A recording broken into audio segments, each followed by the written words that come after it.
cash outflow. Because in the equation it is not possible to take out R and then simply calculate what is R.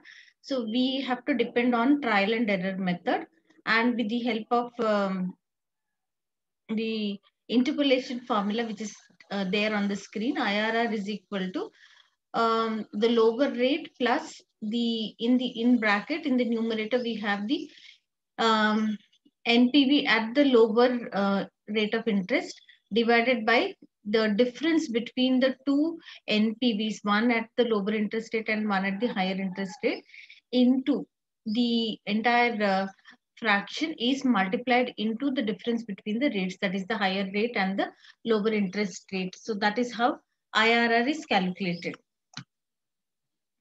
The advantages and disadvantages. The advantages part of it does consider the time value of money. This again is a discounted technique or a present value technique. Um, a percentage is easily understood. So that is not the case with the NPV. NPV is in absolute terms, so absolute figures. So that is expressed as dollar value. So we do not know whether it is a better one. Relatively, we have to find out which one is a better one. We will not be able to do, because a higher amount of investment can result in a higher NPV. So relatively, comparatively, it is not possible to use NPV for taking decisions. So but then this is converted into percentages, so we understand it better, and easy for decision making to choose among the projects which one is better. With the help of IRR, it is simple and easy to understand.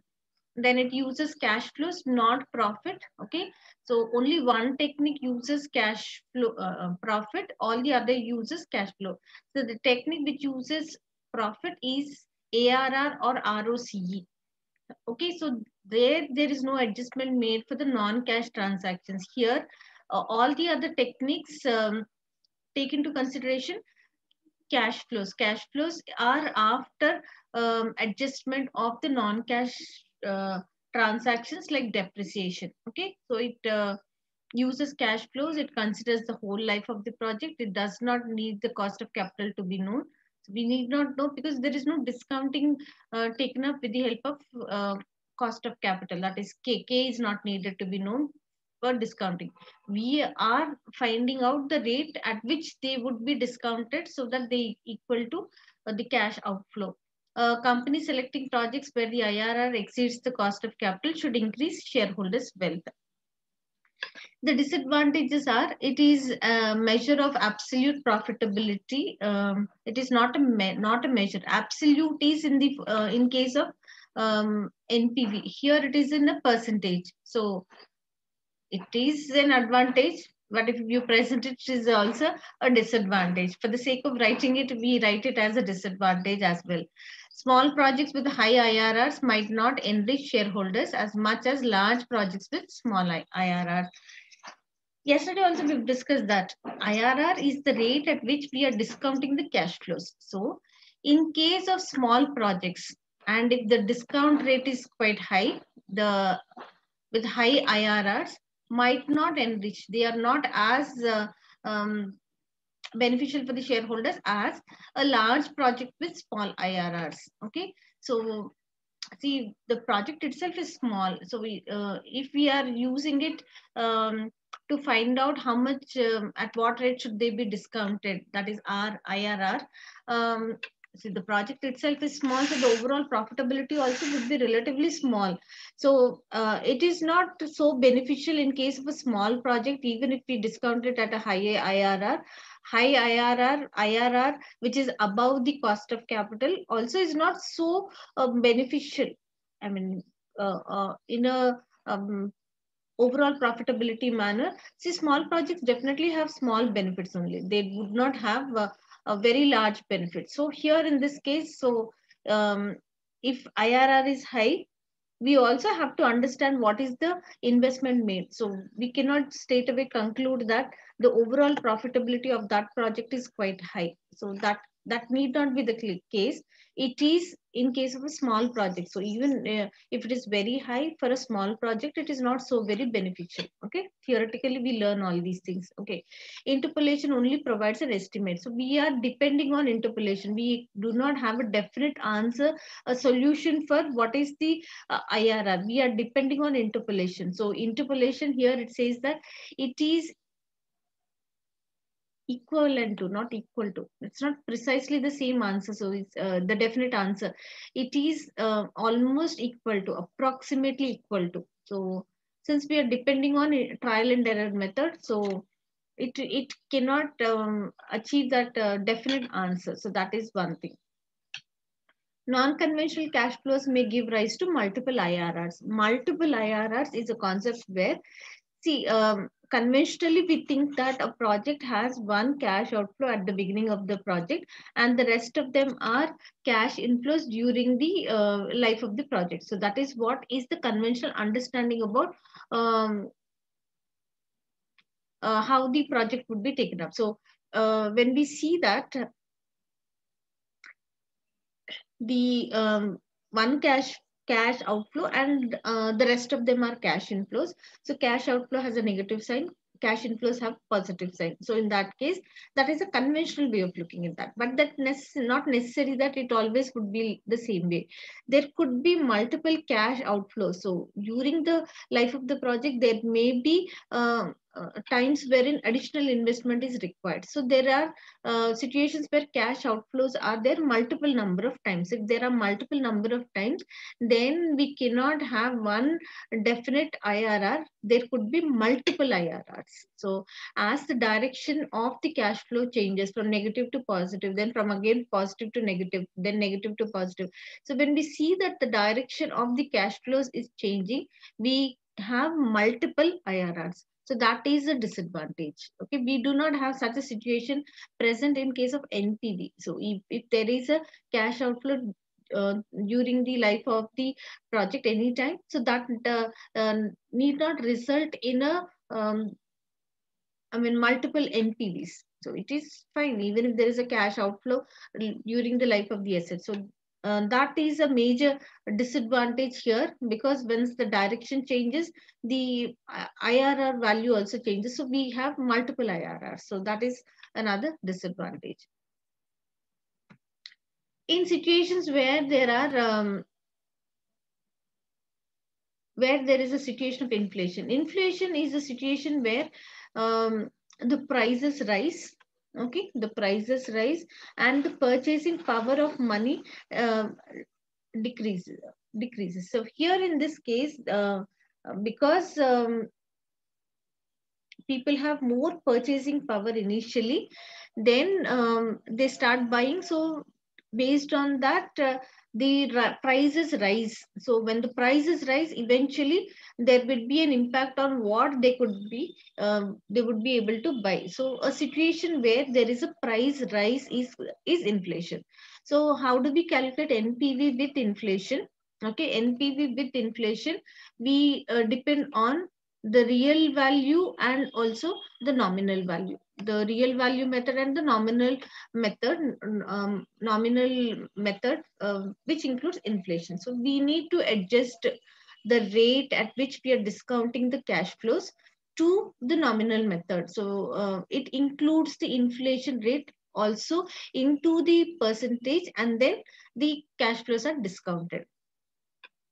So a real method, it excludes inflation.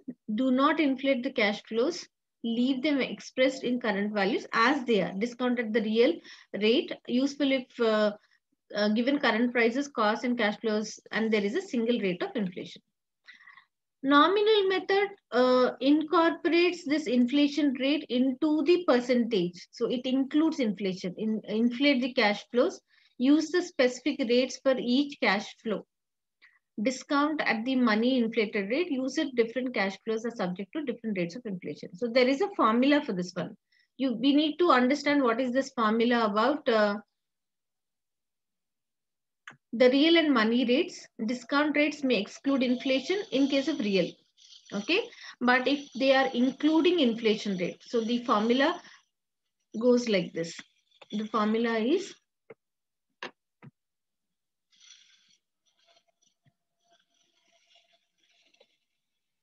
1 plus R, 1 plus real discount rate is equal to 1 plus I. I is the money discount rate, the rate what we are talking about when the cash flows are discounted. So the discount rate, technically that's a discount rate at which the cash flows are discounted. So that discount rate is discounted by the inflation rate. So 1 plus I by 1 plus H. H is the inflation rate.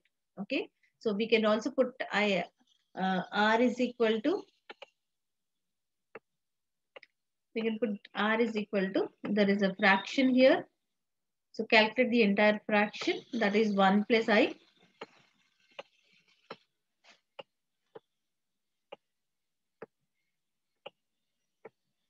divided by 1 plus H.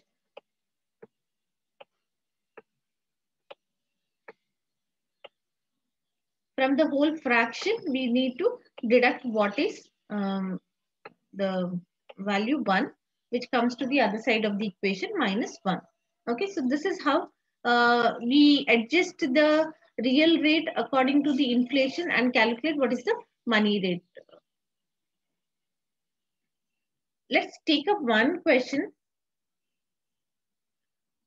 from the examination kit in about how do we do the calculation of what is so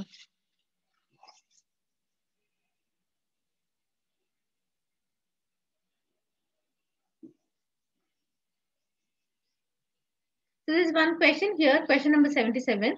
A company has a money cost of capital at of 21% per annum. The inflation is currently estimated at 8% per annum. What is the real cost of capital to the nearest whole number? Let's work it out. This one.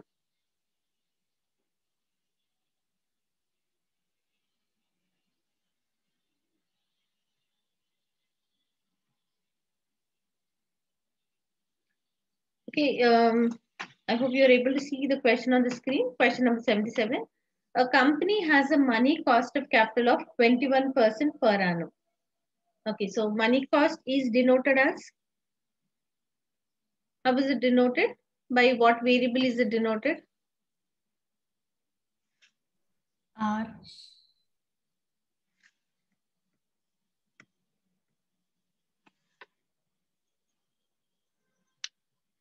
I. Ma'am, it's I. Yeah, that's right. I. I is equal to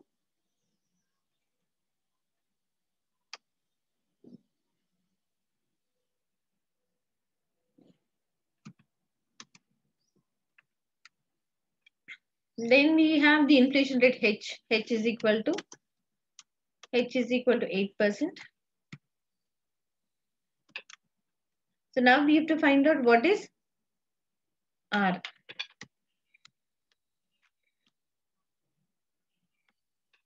R is equal to 12%. what happened? 12%. 12%. You got it as 12%. Good.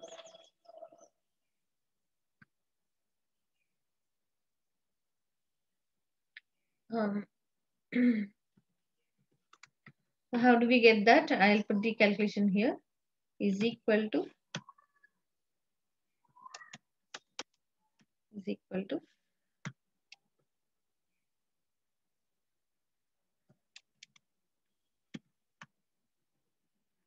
1 plus 21% divided by 1 plus 8%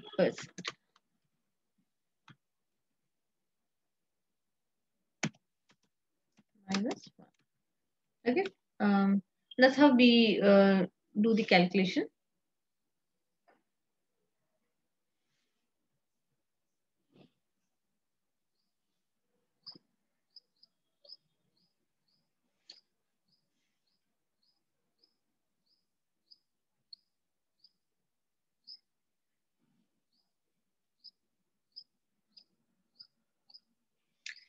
Okay, the impact of taxation. Okay, so let's see what is taxation. What is the impact of tax on cash flows? So, two tax effects to consider. The first one, tax payment on operating profits. use cash flows as approximation to profits. Tax savings from tax allowable depreciation. And either an extra tax saving from a balancing allowance on asset disposal or possible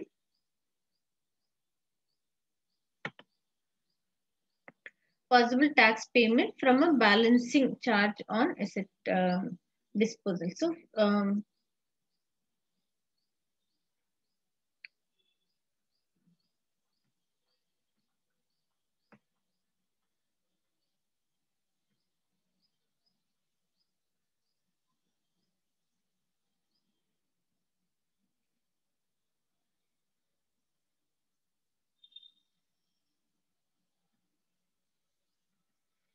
yesterday we discussed that sales is the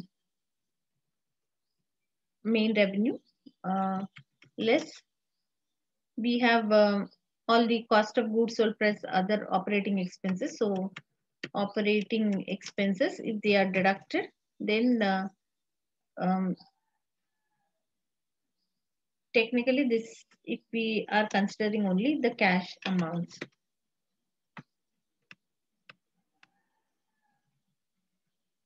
After that, we also, this is cash profit.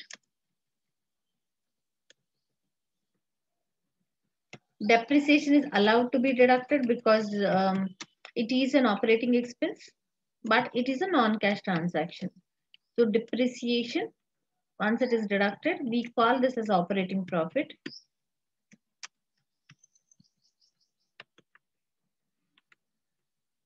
The amount of tax is calculated on this, less tax.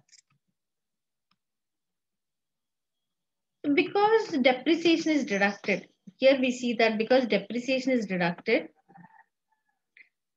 this depreciation is reducing the profit. So when it is reduced profit, the tax burden, the tax also is a reduced one. The tax impact is also a reduced tax impact. So there is some benefit which is derived by deducting depreciation. So depreciation is enabling the firm to have a tax benefit. Fine. That is one thing. Another thing is, the first one says that tax savings from tax allowable depreciation and either a extra tax saving from when the asset is sold. So during the life of the project, the asset is used, and sometimes these assets also realize some salvage or scrap value. So when there is a scrap value which is realized, so that is also subject to the tax calculation. So periodically the amount of depreciation is giving some tax benefit at the end of the life of the project. When the asset is disposed of and there is any salvage value, that is again subject to the tax calculation, that is which is received back, the salvage value, the scrap value. So the second impact is on the salvage value, the salvage value which is realized or the scrap value which is realized on that. So there is a tax adjustment at the end. So I didn't find one separate question on that in the examination kit, but the essay questions when we are going to take up, we would have a point touched on this particular aspect, which is when the asset is disposed of at the end of the life of the asset. So what is the tax impact on that? In the essay questions we would come across. So I didn't find it in the short answers. So when we come to that point of time, when we take up the uh, solving of those questions, at that time I will once again highlight upon what is the impact of tax on the salvage value of the asset when it is sold. So that we will look into that little later.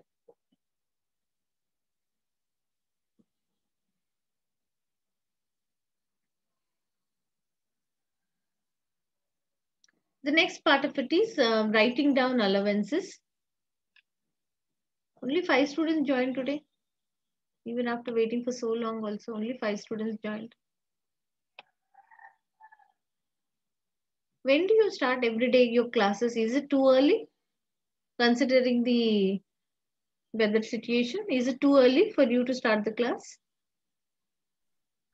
No, ma'am. Generally, our classes start from 10 o'clock. Okay. So that is the reason why they are not joining. Only 5 students are there in the class. Maybe not interested. I've been waiting and there's no change in the attendance. I mean, the strength, the number. I started. Doesn't matter. The next topic is writing down allowances, writing down allowance and tax saving calculation. So what is this? Writing down allowances. So there are methods of providing depreciation. So one is we see that depreciation is charged uniformly all the years, right from the first year. The percentage of depreciation or the amount of depreciation which is charged is uniform in nature. We have other accelerated depreciation methods. Accelerated depreciation methods talk about writing down of depreciation at high amounts in the initial years. As the time passes by, the amount of depreciation is reduced. Okay.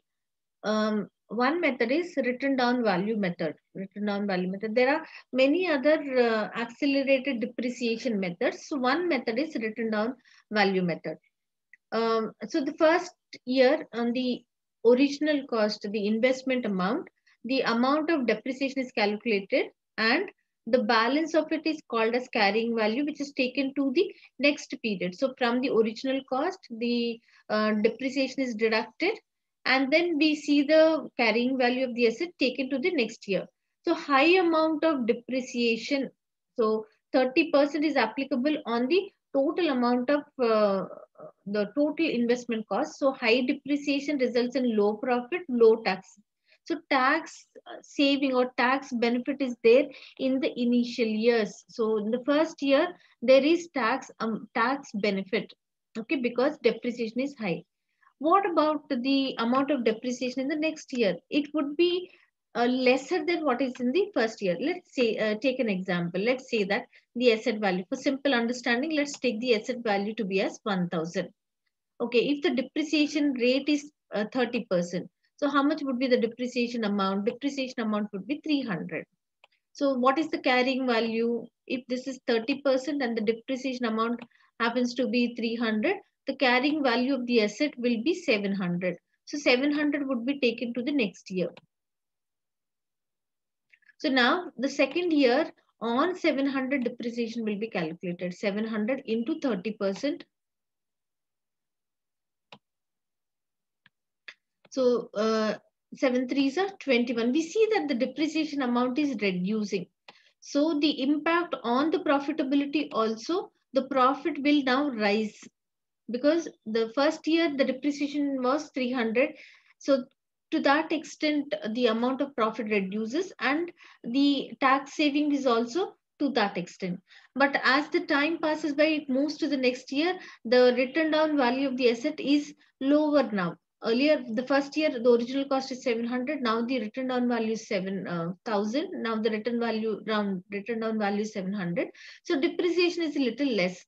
So we see that uh, now the tax saving is not as much as what it was in the first year. Okay, so then we see the carrying value to be as 490. Right.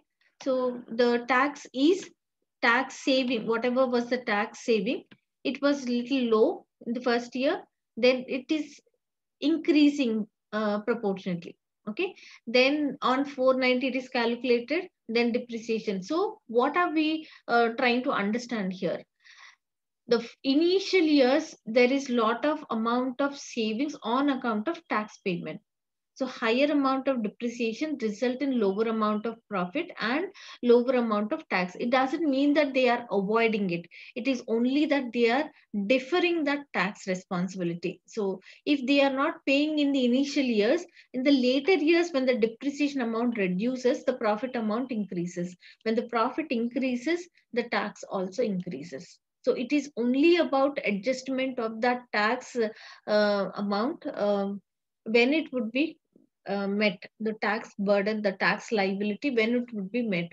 So if it is a written down value method, the tax liability will be looked into the tax liability is postponed, deferred back to the later years. It is delayed. Timing, if 1 year, it's delayed. So it is deferred back to the later years so that the tax liability is taken up.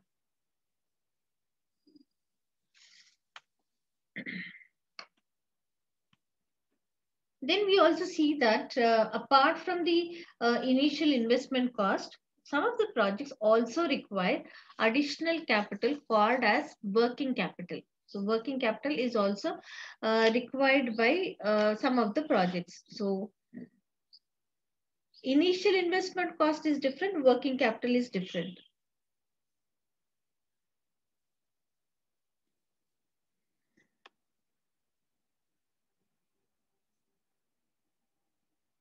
So when we calculate the depreciation in that depreciation calculation, working capital will not be part of that. It, though it is invested at the beginning of the year, it is not a part of the cost of the asset. So while calculating depreciation, we do not take into consideration, but that is also a cash outflow in the initial period. So working capital is treated as an investment at the start of the project. After that, any increases during the project are treated as a relevant cash flow and decreases as a relevant cash inflow. At the end of the project, usually we see that at the end of the project, the working capital is released as an inflow. Let's say if in the initial year 50,000 is invested as cash flow, at the end of the life of the project, at the end of the project, we generally see that this amount of 50,000, whatever is invested as working capital, will come back, will flow back into the business. So it is released as an inflow. So the working capital requirement may be given as a percentage of sales. So one important point, that working capital, whatever is invested in the initial year, will not form a part of the calculation of depreciation. But at the end of the year, this amount will also come back as a cash inflow.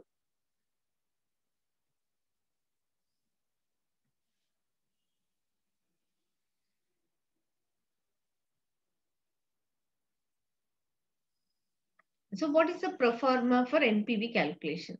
So the initial years, okay, T0, the time period 0, 1, 2, 3. See, in the initial years, we see that there is an investment made,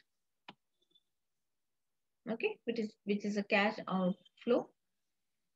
Then a scrap value may be realized out of that at a later stage. So this is scrap value, which is a cash inflow.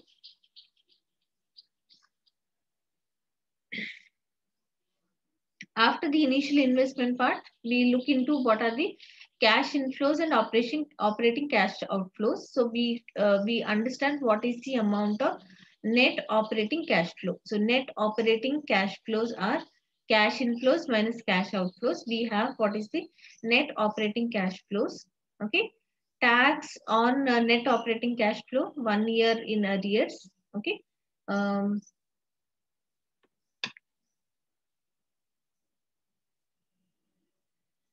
Then we record these things. Working capital is a cash outflow, which is realized back at the end of the life of the project. So which is again a cash inflow. Total net cash outflows and then cash inflows are taken. Then they are taken as I mean, with the discount factor, they are multiplied and then we calculate what is net NPV. For the format sake, just look into that. But then definitely we will work out one question which has all these aspects and then try to understand what is the impact or what is the effect of various things. That is scrap value, salvage value, the working capital which is realized back. Then how do we calculate NPV in that situation? I hope it is clear till here. The NPV, IRR, ROCE, payback period. If we can finish this content as early as possible, we will have some time available with us. So we can take up working out on questions, the multiple choice questions, as well as we can also work out if time permits. We can also take up at least one case per section. So one topic, one case also can be taken up, and we can try to solve. I mean, try to fit those questions into our schedule and then solve them. The next topic here is lease versus buy decision. Lease versus buy decision. Buying is investing the amount and acquiring the ownership of the asset and use that asset in the business. Lease is a situation where even without buying the asset, the right to use that asset in the business can be taken up. Lease is a situation where even without purchasing the asset, acquiring a right to use the asset in the business. Okay. So if a decision has to be taken, so should they go in for purchasing the asset, buying the asset, if they have to take up that situation, um, see, buying will block their funds, will be utilized in purchasing the asset. So then again, if they have to, if they require funds for working capital and to run the business, funds may not be available. So they would be tied up in the assets, tied up in the projects. So if the assets are purchased, if they are not purchased, it can be taken on a lease basis. So if it is a lease, then periodically they would pay the lease payments, and their funds are not tied up. If the asset is purchased, the benefit is the ownership can be acquired by the business. So the business can own that asset. In case of lease, it will not, they even for a very long period, they make the lease payments also. At the end of the period, the asset still will not be there. It has to be returned back to the lessor. So that is another point. Okay. So when should we go about going in for lease and all? So when we see that there are too many changes happening technically, the technological advancements are there, and then assets very quickly become obsolete. In such situations, it should be considered to go for leasing of the assets rather than purchasing of the assets. So when once the asset is purchased and the asset becomes obsolete, it is a loss for the business. So in such situations, it should be anticipated, and then it should be considered for taking the assets on lease basis. So lease versus buy decision. How do we decide? Compare the present value cost of leasing with the present value of cost of borrowing to buy. When we are talking about lease and buying, they would be buying in the present 0 year, they would purchase the asset. So there is one cash outflow in the initial years in case of buying. But in case of leasing, so we see that they are spread over the life of the lease as cash outflows. So starting from the first period until we see the nth period, the last year, there are cash outflows. So the financial aspect of taking a decision between whether to buy the asset or lease the asset. So whatever are the lease payments, all these lease payments, the present value of all the lease payments should be calculated. Compare it with what is the present value of investment cost. So compare these two things, and whichever one is a lower one, take the decision accordingly. So compare the present value cost of leasing with the present value cost of borrowing to buy. Okay. Separate decision to the investment decision. Use post-tax cost of borrowing to evaluate the present values. Now, leasing cash flows, rental payments usually in advance. There is a tax benefit because these are expenses which are deducted that will have an impact on the profit. So there is a tax relief on the rental payments. Okay. Buying cash flows, asset purchase or sale, tax savings from tax allowable depreciation. So in that case, in case of leasing, we see that lease payments or rental payments which are made, they will bring the tax benefit. In case of when asset is purchased, the tax benefit is in the form of depreciation.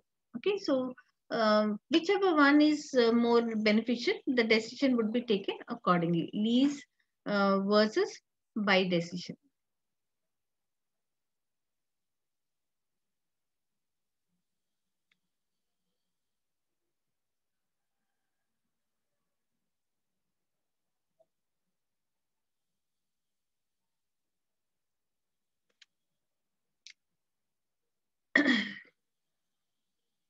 The next question what we have is equivalent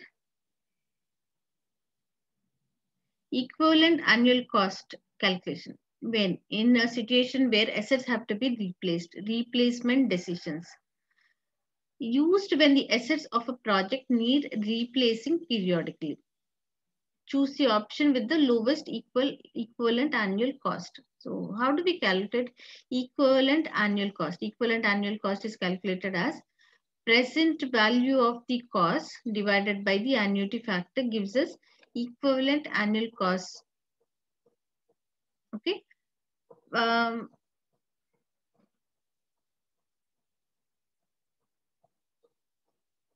So we are discounting the present value of all the costs, and we are discounting at the annuity with the annuity factor to find out what is the equivalent annual cost. There is one question I think there in the exam kit. I think there is one question.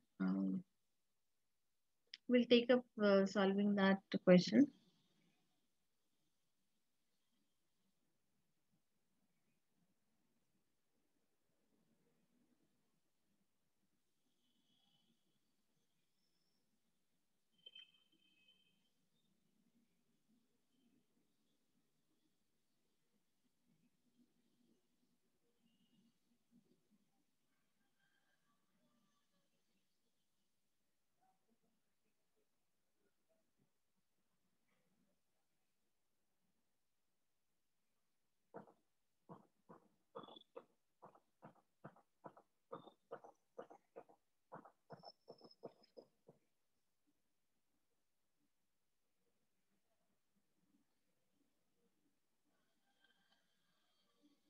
I'm not able to find. Maybe I got missed. When we come across, we will work it out. So finding out what is equivalent annual cost and taking up the decision according to. I remember seeing one question. I don't know. I'm not able to find it. The next one is capital rationing. Rationing is in a situation where something is not abundantly available. So if it is capital rationing, it indicates that capital is not abundantly available. Capital rationing. So there is some restriction or constraint in terms of the availability of capital. So the insufficient funds to undertake all positive NPV projects. So they do not have insufficient funds that they are not able to take up all the possible NPV projects. How to take a decision? In that case, we need to calculate what is PI. PI is called as profitability index. It is another variation of what is NPV. NPV is we have the cash inflows minus cash outflows. So PI takes into the cash inflows divided by cash outflows. So if the factor is 1, then we see that the cash inflows are greater than the cash outflows. So it is to be taken up. In case of deciding on, which projects are more profitable, because they do not have funds to invest in all the projects. So they have to choose among the projects which one to be taken up. For that reason, PI is calculated. Profitability index is calculated. Profitability index, the calculation, the formula says NPV divided by whatever is the investment needed in capital restricted period. So investment by the NPV divided by the investment which is required, that is cash outflow. When we do that, then we whatever values are available, they are ranked, and then we can decide upon which one can be invested in, which one is more profitable, and which can be decided upon. One question is there in our exam kit. We can take up that question for solving.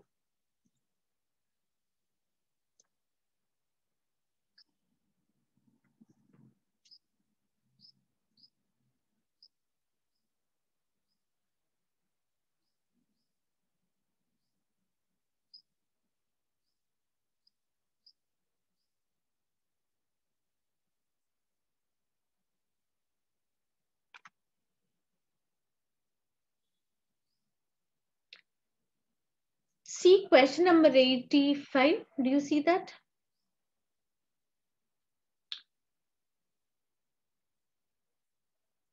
There are 4 projects PQRS are available to a company which is facing shortages of capital over the next year, but expects capital to be freely available thereafter. So there are 4 projects PQRS. So total capital required over the life of the project is 20, 30, 40, and 50. Capital required in the next year is 20, 10, 30, and 40. Net present value of project at company's cost of capital is 60, 40, 80, and 80. In what sequence should the projects be selected if the company wishes to maximize net present value? So we'll take it up this question.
We have the NPV value. NPVs are given as 60,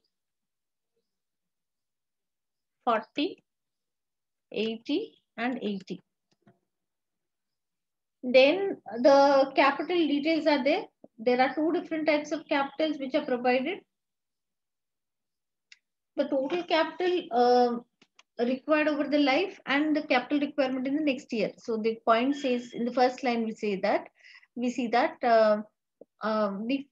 4 projects are available to a company which is facing shortages of capital over the next year. So only the next year there is shortage. After that, but expects capital to be freely available thereafter. So only for the next period.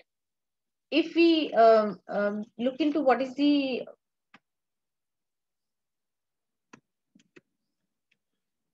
capital requirement in the next year,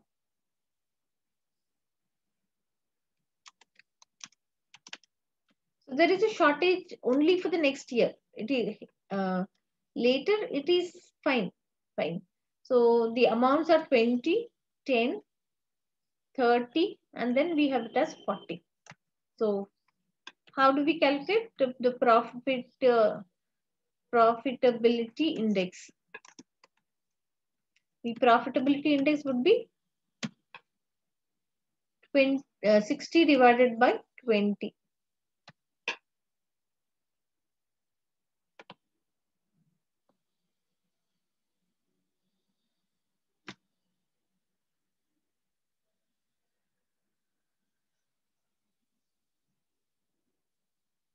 So rank them.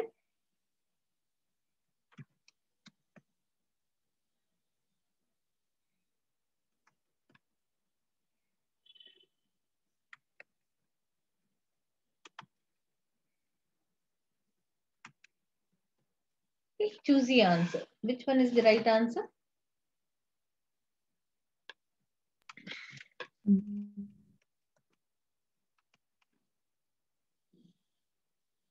Q, P, R, and S.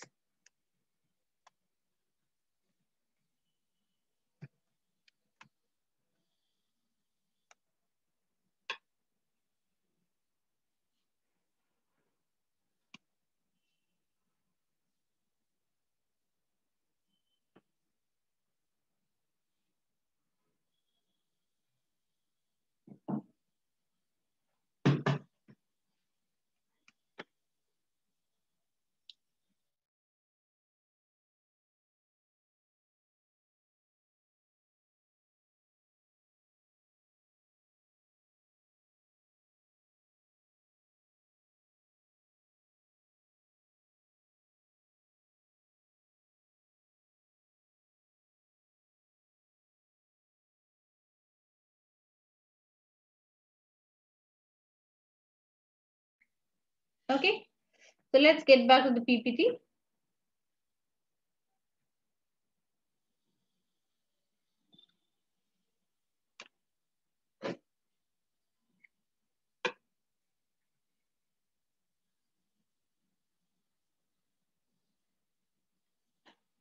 The next concept is, what is the risk in investment appraisal? Can anyone tell me what do you understand by risk?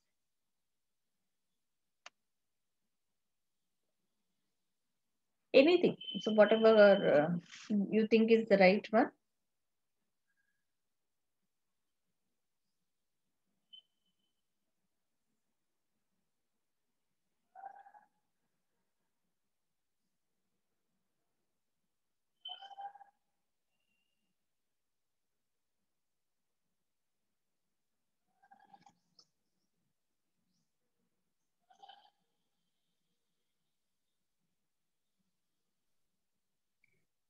Ma'am, possibilities of having outcomes which are not planned by the organization. Okay, so not planned is whatever is planned is not happening. So that is a variation in whatever is the possible outcomes for the future. So risk can be explained as any variation in uh, the plans taken up for the future. So uncertainty also means the same. So if there is a variation, if there is a variation in the plan, then that is called as risk or uncertainty. But how do we differentiate between risk and uncertainty? Right at the time of planning, only when it is known that there would be a variation, so that is not certain. Future itself is not certain, so there is some kind of a variation, a possibility of a variation in the future. So let's say that if the demand is expected to be as 10,000, but at the same time they also understand that precisely precisely they cannot have that amount of dividend as 10,000 units. Demand may reduce because there is a new entrant or a new business coming into the market. So on account of that, they may have a little less uh, sales happening. So the demand may reduce. Okay. So some other situation wherein uh, their products are favored a lot, and then the customers are looking at buying more number of units. Maybe it is a festive season or something like that. So the demand can also rise. So they are not sure about which one would happen. So they anticipate that demand could be 10,000, demand could fall to 8,000, demand could rise to 11,000. So if it is not with certainty that they know what would happen in the future, but they see multiple options happening. So if one thing is planned, there is a possibility of a variation also taking place in the future. So that is what is risk or uncertainty. Both of them mean the same, but in terms of the variation, but risk is more specific as to when the likelihood of or likeliness of this variation is known. So what percentage of it would happen? So if they are anticipating the demand to be, let's take the example, if the demand is anticipated to be as 10,000, or it could be as 8,000, or some other value as 11,000 demand, anything like that. If they are anticipating, so 10 could happen, or 8 could happen, or 11 also could happen. So, but if they are able to understand the chances of anything happening, so the probability or the likeliness of these things can be known. If they are able to estimate the probability also, the chance of such a thing happening, what is the chance that they would be able to sell 10,000 units, or the demand would be 10,000 units? If that, let's take an example. Maybe they are sure that they would be able to sell um, 10,000 units. How sure are they? They are sure 50% chances are there that the demand would be 10,000. Let's say that a 20% chance that it will fall to 8,000, or a 30% chance that the demand can rise to 11,000. So if the probabilities are also known, then we call it as risk. If the probabilities are not known, only that the variations are estimated for the future, then we call that as uncertainty. Okay, when the probability of the variation is known, we calculate the risk assessment. Risk is calculated, or the expected value of risk is calculated as the sum total of the product of the cash flow into the probability. So if X is the variable, if X is the cash flow and P is the probability, we multiply the cash flow into the probability and add them up. So sum total of probability into the cash flow is the expected value. So risk is calculated as probabilities of different outcomes that can be estimated, and calculated value of risk is probabilities into the cash flows into their respective probability and the sum total of it. Okay. Did you understand this one? How do we calculate? Yes.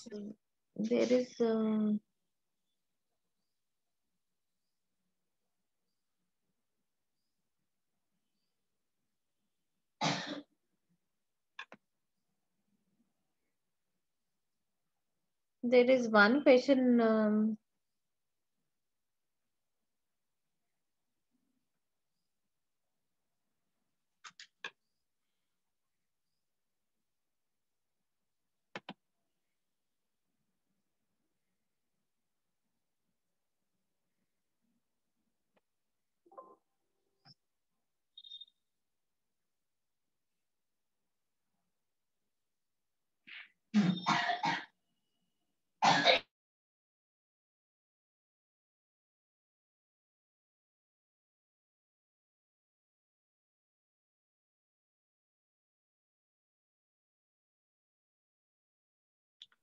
We see there is one question here in the examination kit, which is about expected value of net present value of an investment. So the question says, an investment project has a cost of 12,000 payable at the start of the first year of the operations. The possible future cash flows arising from the investment project have the following present values and associated probabilities. See, the cash flows are given. For the first year, we see multiple cash flows expected for the first year. Similarly, multiple cash flows expected for the second year, and also the probabilities. So we are asked to find out what is the expected value of net present value of the investment project. So let's take up to solve this one.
take the probability values and then multiply and then find out what is the expected value.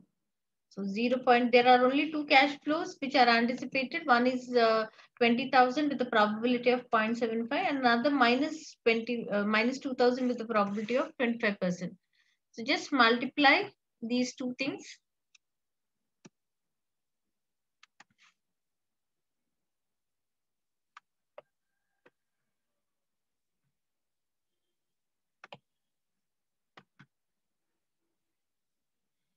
So the expected value is 14,500 for the second year. Then we see that there is an investment amount of 12,000. Okay, that is the investment amount. So when we calculated the expected value, we see the expected value as 8,600 for the first year. Then we see the expected value to be as 14,500 for the second year. The initial investment needed is 12,000. So when we have to calculate NPV, what is the formula for NPV? NPV is equal to present value or expected value of cash flows, cash inflows minus present value of cash outflows. So for the first year, we have anticipated the cash flows to be as 8,600. So 8,600 is for the first year. For the second year, it is 14,500. So since they are not able to with preciseness understand or estimate what is one cash flow for the first year, so they are anticipating that it could be 16 or 12 or 4. So they are considering all of them and then arriving at a expected value of cash inflow as 8,600. Similarly, for the second year, they are anticipating two different possibilities happening. It could be 20,000 cash inflow, or they may lose that and have a loss of 2,000. The chance of they getting a profit of 20,000 or a cash inflow of 20,000 is 75%. A minus figure of 2,000 is 25%. So multiplying the cash inflows and the probabilities, we see that the total expected value stands at 14,500. So these are the two cash inflows which are expected for the from the future. So 8,600 plus 14,500 minus the initial investment of 12,000. So check how much is the value.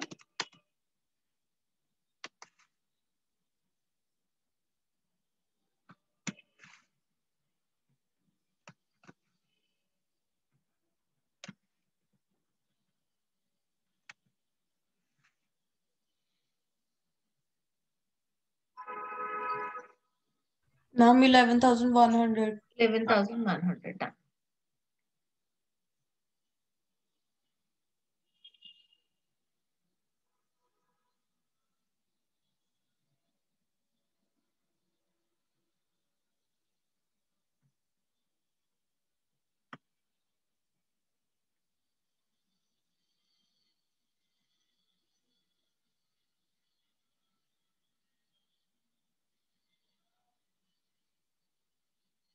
Okay, here risk is also incorporated into investment appraisal.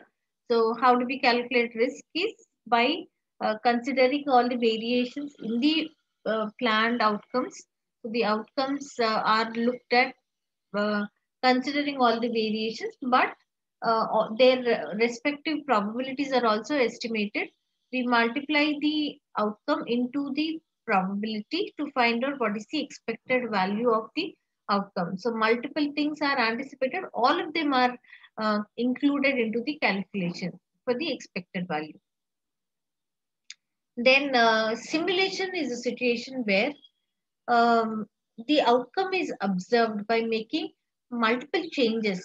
See, the probabilities, uh, for example, in this case, we see that for these three different cash flows, there are three different probabilities. Then they keep making changes. What if the cash flow is not 16, it is 15? What if it is 14? Or like that, multiple times the changes are made in case of cash flow, in case of probabilities. So various combinations are tried out to understand what is the impact on the outcome. So how does the expected value change? What if it is only 16? What if it is not 16 but 15? What it is 14? Or it could be, what if there is a cash flow of 17? So like that, the inputs are changed to observe what impact it will have on the output. So that concept is called as simulation. So when the future values are estimated at that time, uh,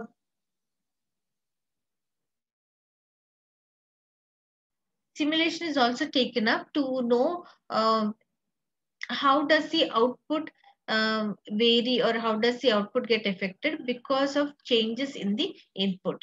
Okay, that is simulation. Simulation also is taken up.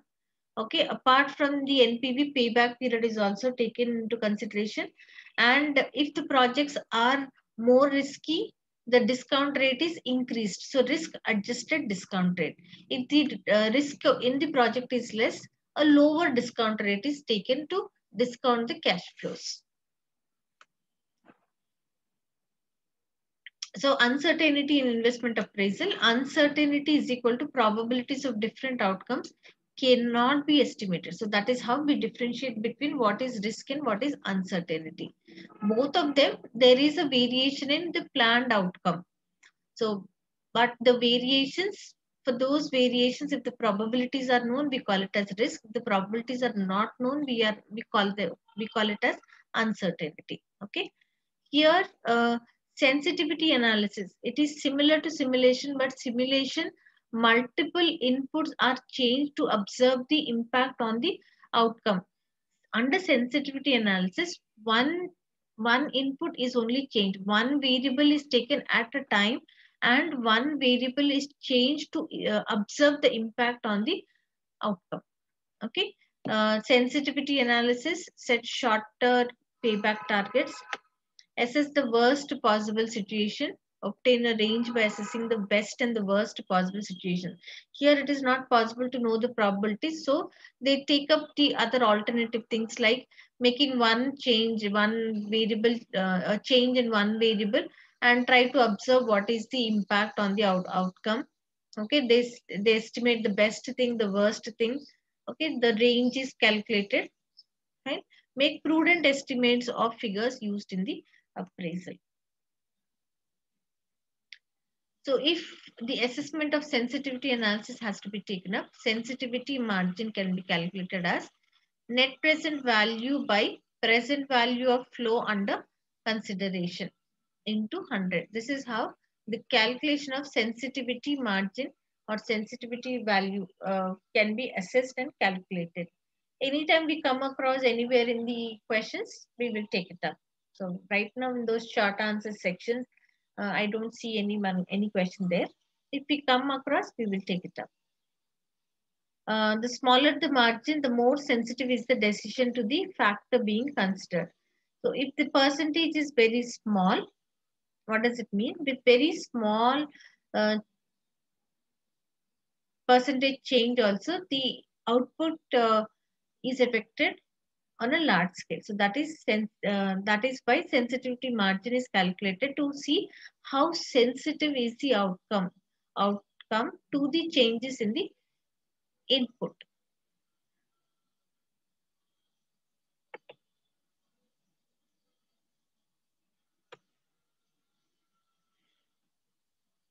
The smaller the margin, the more sensitive is the decision to the factor being considered. Sensitivity to discount rate is equal to, so percentage change from cost of capital to IRR. Um, so how much would it change by making a percentage change in the discount rate? So basically here we try to understand that how sensitive is the outcome, because a change in the inputs is made. For these changes, how is it getting affected?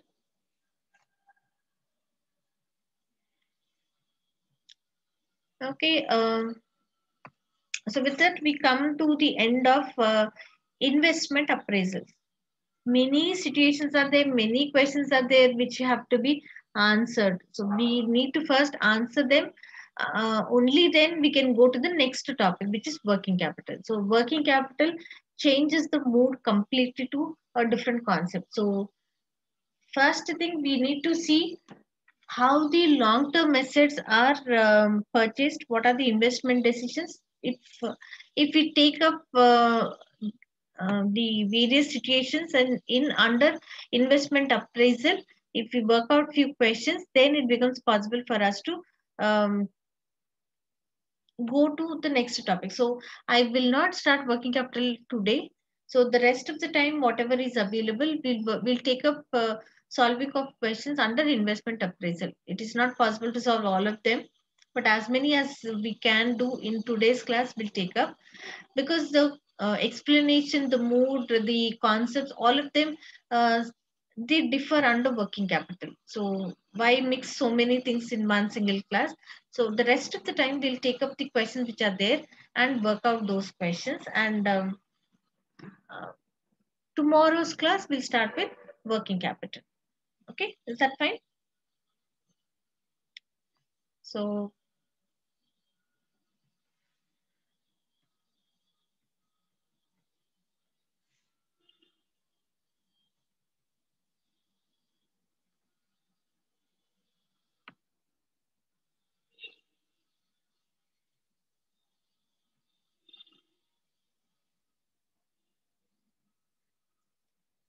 So the questions start from here, question number 73. So one by one we'll take up and we'll see how to answer these questions. So question number 73, that's the first one. Let's take it up. A company is considering investing in a 2-year project. Machine setup cost will be 125,000 payable immediately. Working capital is 4,000 is required at the beginning of the contract and will be released at the end.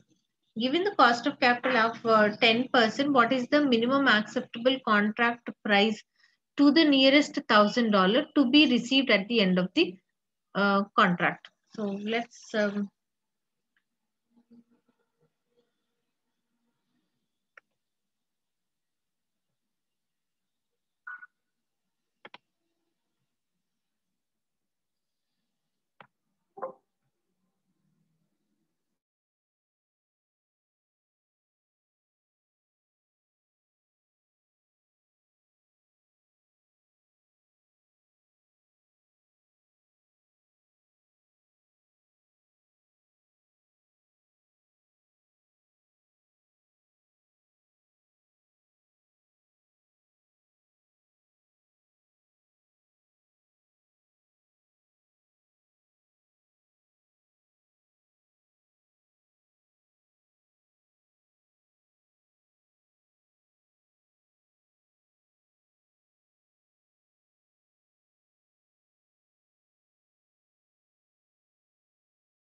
So we see question number 73 here on the screen. A company is considering investing. This one we read the question just now. Given the cost of capital is 10%, so what is the minimum acceptable contract price to the nearest $1,000 to be received at the end of the contract? The minimum acceptable contract price.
Apart from the investment and one amount of working capital which would be released at the end of the period, we do not see any other cash inflow. So there is only one cash inflow which is mentioned, that it would be released at the end of the period, which is 4,000. So that's a positive figure.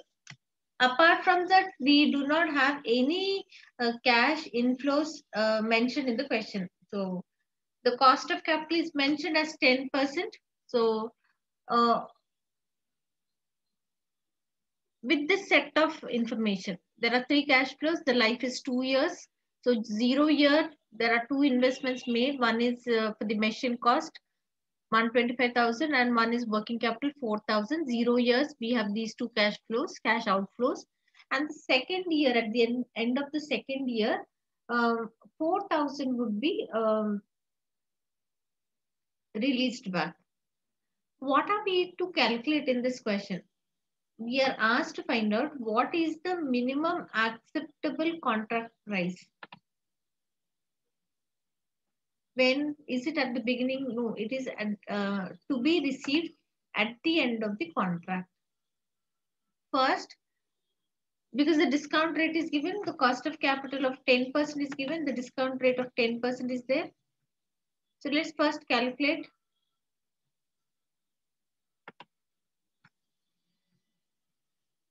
the present value of all the cash flows.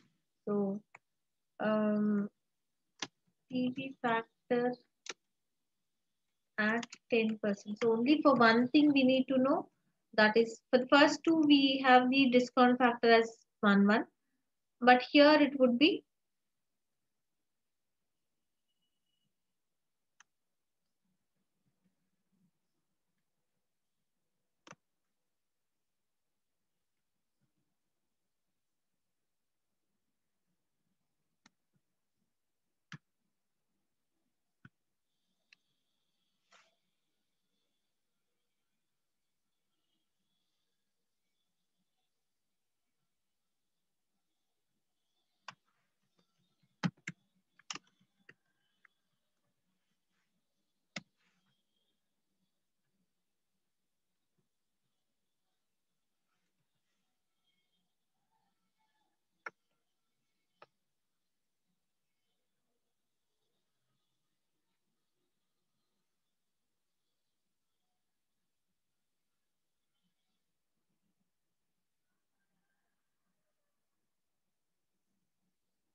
so the present value as on today, they are to invest one. I mean the total investment worth is 125,694, because they are going to get back this 4,000, but that 4,000 is worth only 3,305 as on today's value.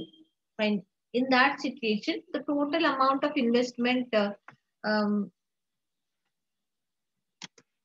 which is needed to be made is 125,694. The question is asking us at the end of the period. What is the period? The total period is 2 years. So at the end of the period, what is the value is what we have to calculate. At the end of the period, to find out what is the value, we need to calculate it. What technique?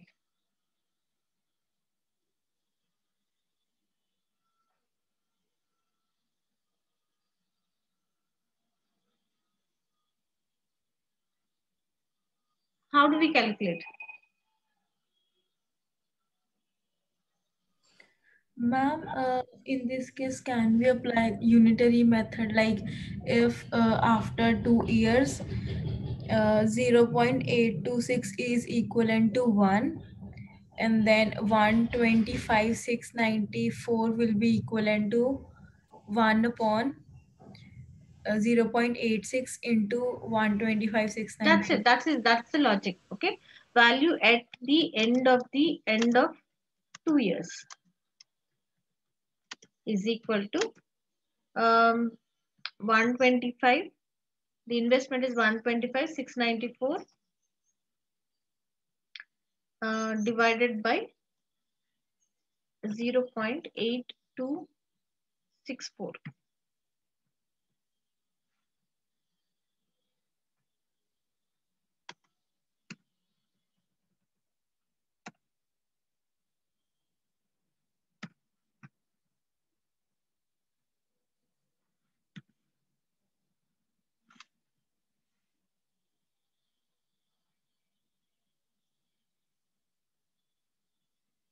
So nearest $1,000. So $1,000. So 152,000.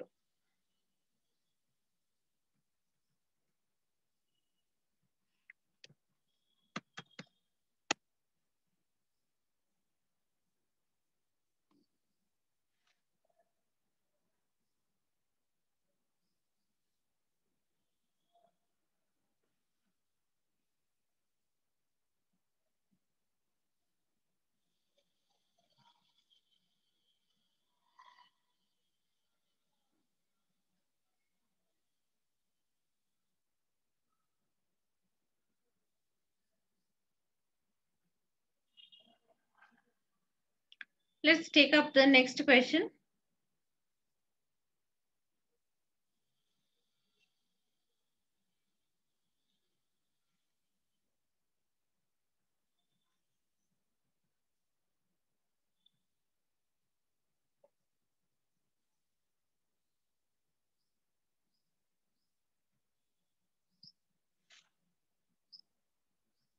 Return expected value, real cost.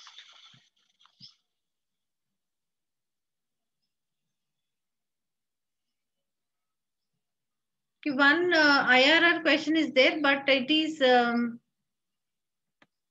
we see that it is in perpetuity, but still we'll take it up. 82 question number 82.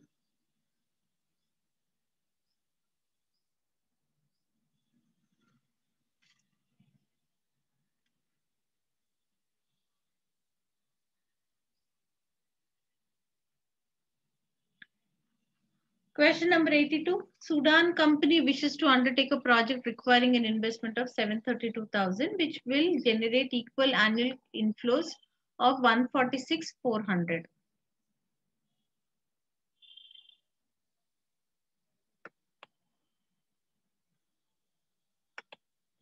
What happened? Some of the students left the class. Only 4 are there.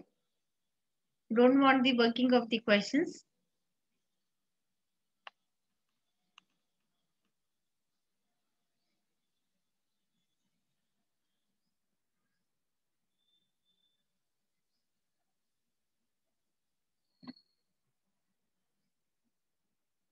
Okay. Which is to undertake a project requiring an investment of 732,000, which will generate equal annual inflows of 146,400 in perpetuity. In the first inflow from the investment in a year, if the first inflow from the investment is a year after the initial investment, what is the IRR of the project? We see that the investment is 732 and the cash inflows are 146,400 forever, in perpetuity, forever. So all these cash flows, when they are discounted at some rate, fine, that should be equal to the cash outflow of which is 732,000. Because it's a trial and error method, first we have to assume something. So whenever the cash flows are in perpetuity, what is that we understand? We understand that the discount rate is not into 1 by 1 plus R. It is just simply into 1 by R, because the logic we understood yesterday. Whenever the cash flows are in perpetuity, then we need to take it up as by R. Okay. So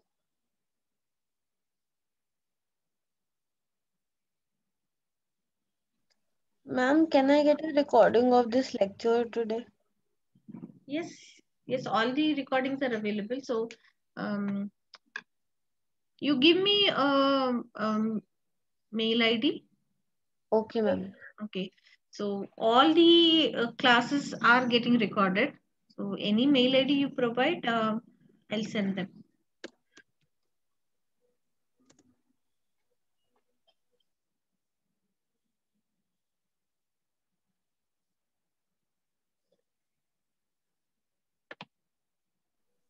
Ma'am, I've put it in the chat box. I did make a note of it.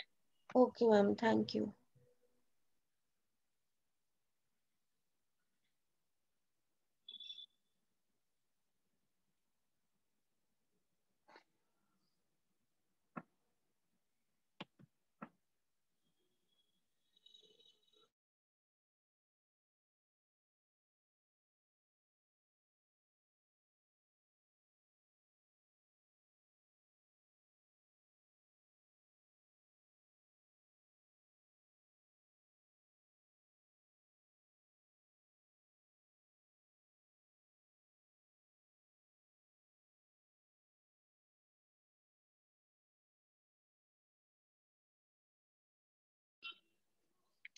See, when the cash flows are discounted, so now this is in perpetuity. So in perpetuity, we would not do it as the first year cash flow divided by 1 plus r, second year cash flow divided by 1 plus r whole to the power of 2, so on. It doesn't happen. So what do? We just divide it by r into 1 by r. If that is the case, okay, the cash outflow is a negative figure. Okay, 732,000. We see that it is a negative figure. That is the outflow. Then we see the cash inflows are positive figure, but we are just equating the amounts which are equal. So 732,000 is equal to 146,400. So R is equal to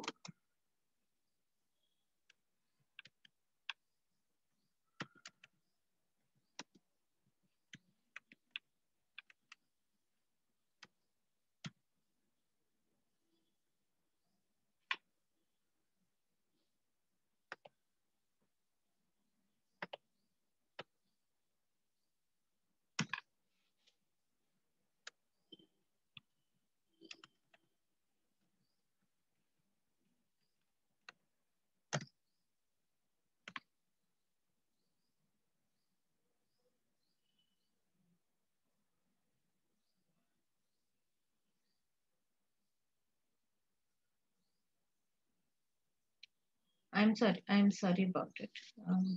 R is in the denominator, so it goes to the other side. I wrote it wrong. I'm really sorry about it.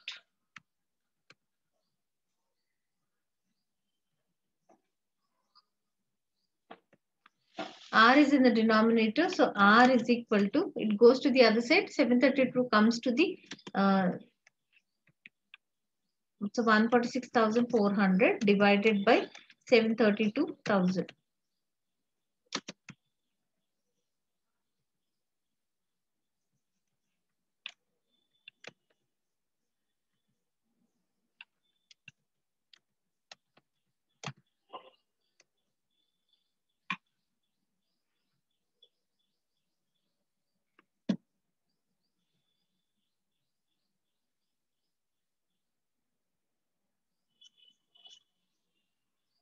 Good morning, ma'am. Sorry to interrupt. Yeah. A very good morning, ma'am.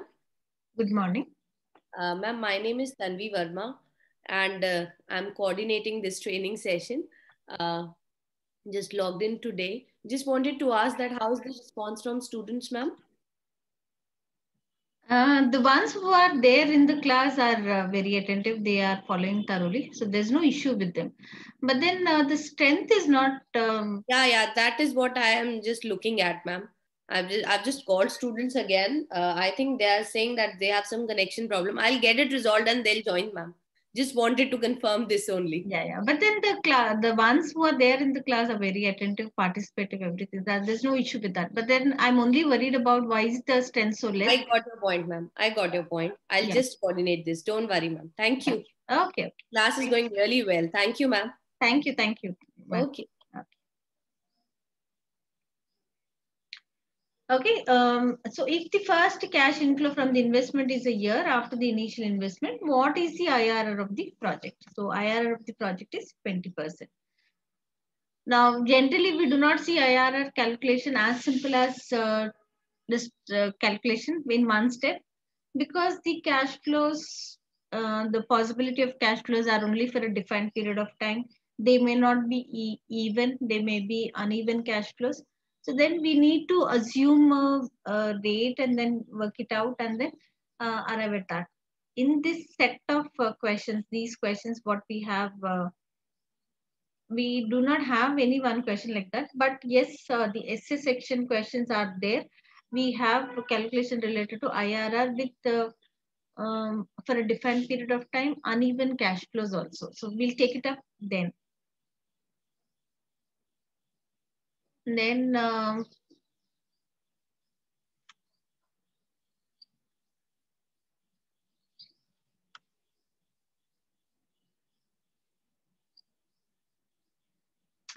so question number 84, that's the next question. Jones Limited plans to spend 90,000 on an item of capital equipment on 1st January 20x2. The expenditure is eligible for 25% tax allowable depreciation, and Jones pays corporation tax at 30%. Tax is paid at the end of the accounting period concerned. The equipment will produce savings of 30,000 per annum and is for its expected useful life deemed to be receivable every 31st December. The equipment will be sold for 25,000 on 31st December 20x5. Jones has a 31-year end and has a 10% post-tax cost of capital. What is the present value at 1st January 20x2 of the tax savings that results from tax allowable depreciation? So we'll put it in the Excel sheet and then work it out.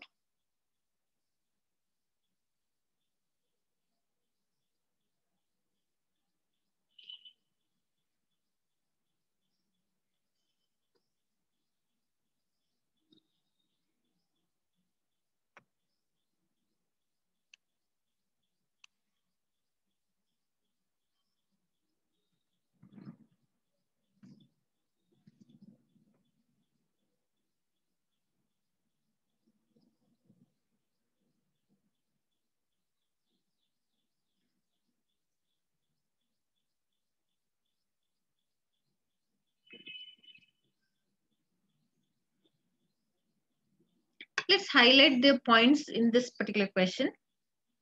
Jones Limited plans to spend 90,000. This is at the beginning of the period. So that is 1st January 20x2.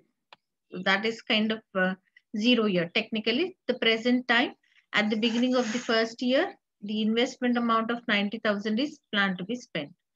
The expenditure is eligible for 25% tax allowable depreciation. Then there is another tax rate also given, which is corporation tax, which is 30%. Tax is paid at the end of the accounting period. Fine. The equipment will produce savings of 30,000 per annum. So savings are cash flow. So if they are able to cut down on the cost, or if they are able to make a saving, that is the cash inflows, what we take it. So 30% per annum for its expected useful life deemed to be receivable every 31st December. So that is at the end of the period. Equipment can be sold for 25,000. So that's the salvage value at the end of the year 20x5. Jones has a 31st December year end and has a 10% post-tax cost of capital. So that is the discount factor.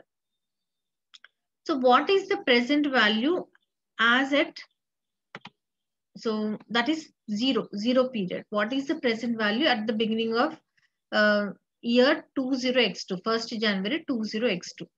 The present value of 1st January 20x2 of the tax savings that result from the tax allowable depreciation. So let's take up the calculations.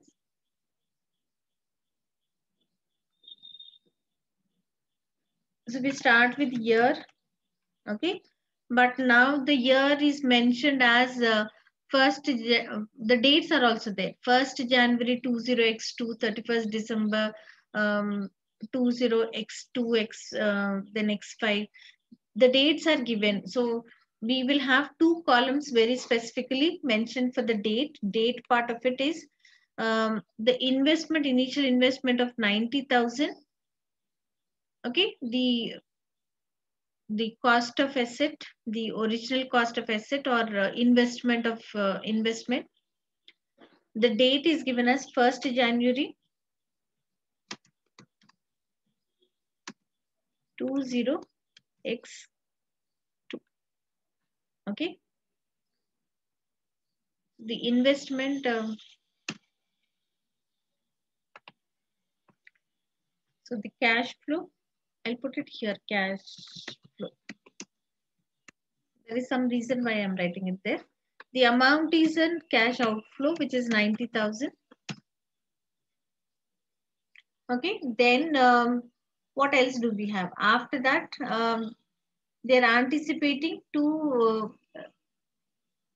receive cash inflows. So the cash inflows are 30,000. 30,000 are the cash inflows. Okay. The question is asking us to find out what is the present value of 1st January 20x2 at 1st January 20x2 of the tax savings that results from tax allowable depreciation. There's so many percentages. One is 25% tax allowable depreciation. Then we have a corporate tax rate of 30%. So how to work it out? The original cost of the asset, 90,000, will be subject to a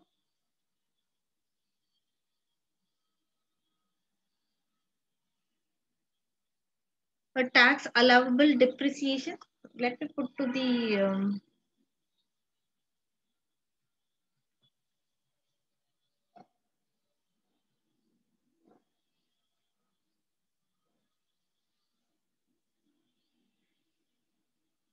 so when we look at that, the writing down of the allowances, when the original cost of the asset is there, so the original cost of an asset will get written off of that would happen, and then there is a tax saving. So the initial investment amount is subject to some tax benefit. So there is some amount of tax saving which happens there.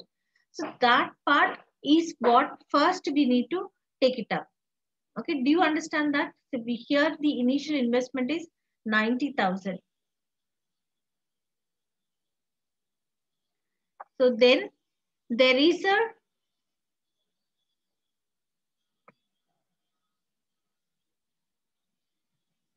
there is a 25% tax allowable depreciation. So we need to also calculate the depreciation. So at the beginning of 20x2, there is an asset purchased for 90,000. Depreciation has to be provided at the rate of 25%.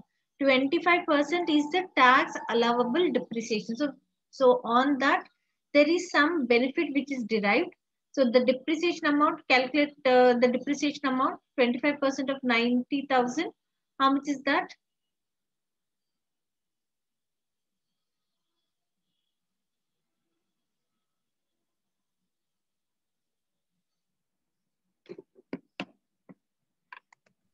Nine, 18,000. 25%?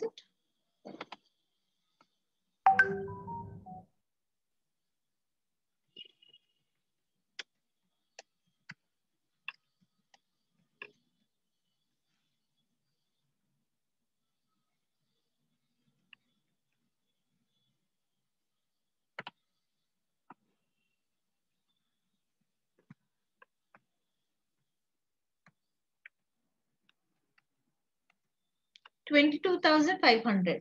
The depreciation amount is 22,500 because the tax allowable depreciation is, so the amount of depreciation to be charged is 25% of 90,000. So we get that as 22,500. So because there is depreciation shown as 22,500, they can get a tax benefit. Okay, depreciation, we've already discussed, depreciation will reduce the amount of profit, so the tax liability also will reduce to that extent. So how much tax benefit can they get? What is the tax benefit they can get? See, if this 22,500 was not to be deducted, then their profit will be more by 22,500.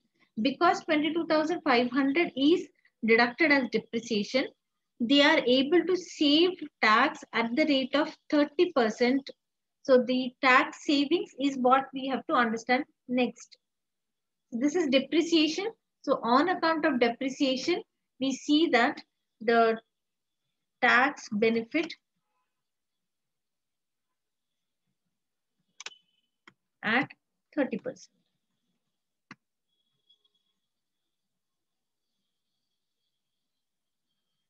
This will be on 22,500 into 30%, which is the tax benefit which they can receive in the first year.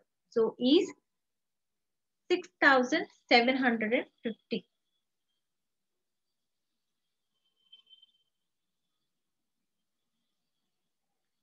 Then after that, coming to the next year.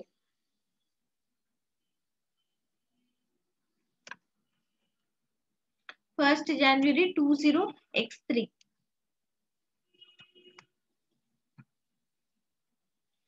Then what will happen to the 1st January 20x3?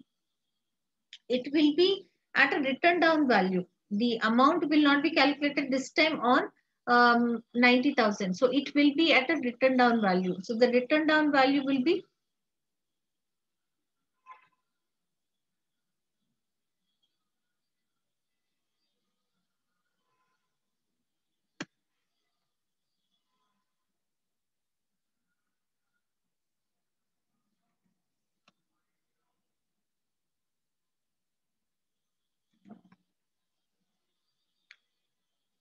so I'll put this one as a written down value, which is equal to, then less depreciation. Now this time depreciation will be calculated on 67,500, not on 90,000, is equal to this into 25%.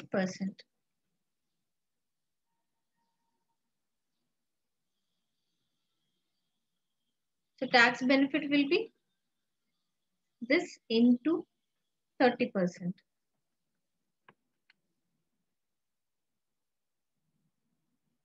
Then we have 1st January 20x4. The return on value method, the return on value will be 67,500 minus this one. Then find out what's the amount of depreciation, less depreciation is equal to this into 25%, and the tax benefit will be this into 30%.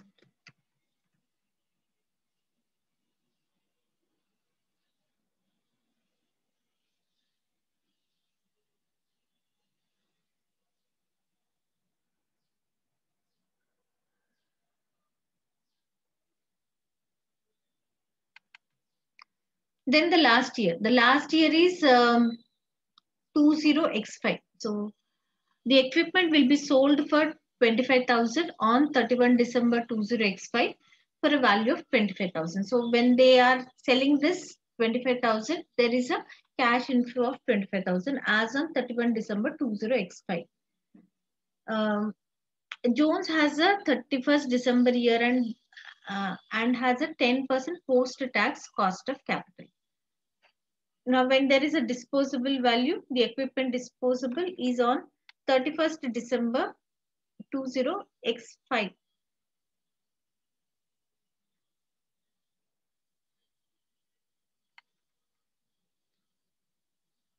So the written down value, let's calculate the written down value.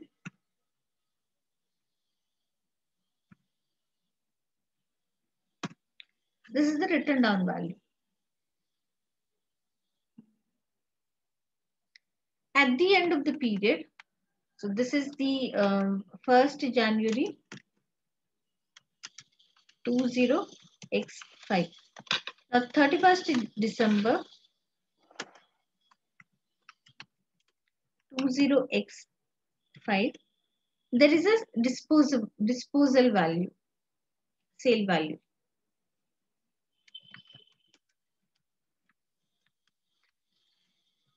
25,000. So that is a cash inflow.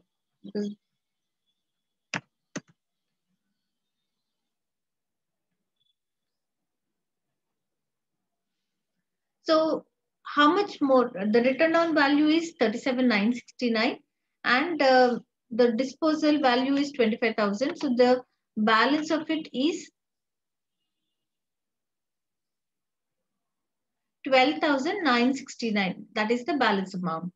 On this, there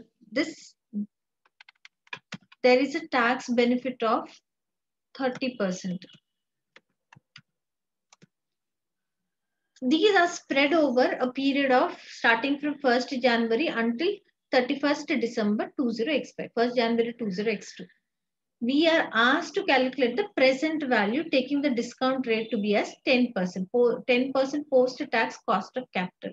So the periods are spread over from 1st January 20x2 until 31st December 20x5. So the time period is varying. So we have to discount them according to the present value. So we need to find out what is the present value factor at 10%. Present value factor at 10% of all the benefits what they are receiving. So that is what we have to calculate now. But now how much is the time period? Where are all of them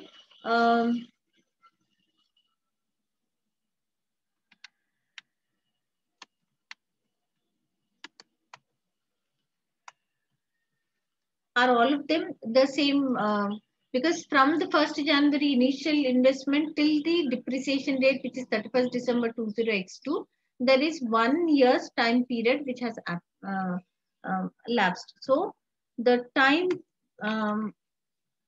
in years is 1 year time has passed. So the benefit of this depreciation of 6,750, when was it received? It was received at the end of 1 year. So the time period we take it as 1 year. So for 1 year, what is the present value discount factor is what we have to calculate.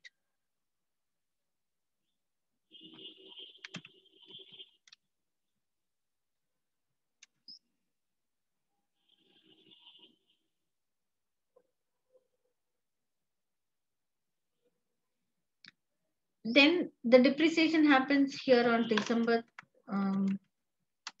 20x. So this becomes 2 years.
So the closest one is 15,828. So 830. I think slightly rounding off issues are there.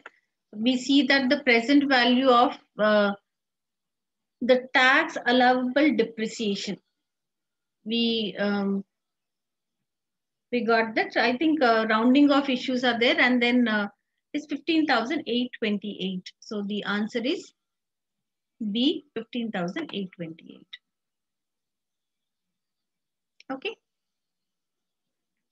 So for the moment, we will end the solving of investment appraisal questions here. Tomorrow's class, we'll go to the, yes, Ashley. Ma'am, could you please explain the 20x5 tax allowance depreciation? In 20x5, we are not allowing tax benefit on the depreciation. Rather, we are subtracting the sale value. Why? So, could you please elaborate this point? Because it would not be taken forward. I mean, the overall impact is, see, they get a benefit, and then they also have a tax liability to be paid on the disposal value. The disposal value 25,000 is also again resulting in a tax calculation, because that is an inflow. So on that there is a tax calculation. So that would get negated. So the amount of depreciation which is deducted and the amount of 25,000 which is received. So the net result is ultimately we see that that will get cancelled off. So therefore we are not providing depreciation and deducting, because the 25,000 also attracts a tax amount at the rate of 30%. So the overall impact is overall calculated, and then we are looking at what is the total amount of tax benefit. Depreciation is receiving a tax benefit. The cash inflow of 25,000 will be subject to a tax payment, because that's an inflow. It will be a part of a revenue. So why calculate that and then again calculate tax on 25,000? So we are not taking that depreciation, settling it off, whatever is the amount. So the overall impact is 12,968, and on that we are calculating the tax benefit. This attracts tax. So that's why we are putting it as a negative figure. 25,000 attracts 30% tax. Depreciation amount, what we calculate, has a tax benefit. So this and that overall impact will get cancelled off. Therefore, we are not doing that. Okay, ma'am. Thank you. Okay. So maybe tomorrow's class we'll elaborate that and then see by what is the impact here, this part of it, right? So I think for all the topics, almost all the topics, we have touched on one numerical example. So we'll start off with the working capital management. First, let's go through the entire content, what is there in this paper FM. After that, depending on the time availability, as many questions as possible, we'll work out those questions and then see how we can figure it out how to answer the examination questions. Okay. Good day. See you tomorrow. Thank you, ma'am. Thank you, ma'am. Have a nice day, ma'am. Same here. Have a nice day. Thank you so much, ma'am. Thank you. Thank you, madam. Okay.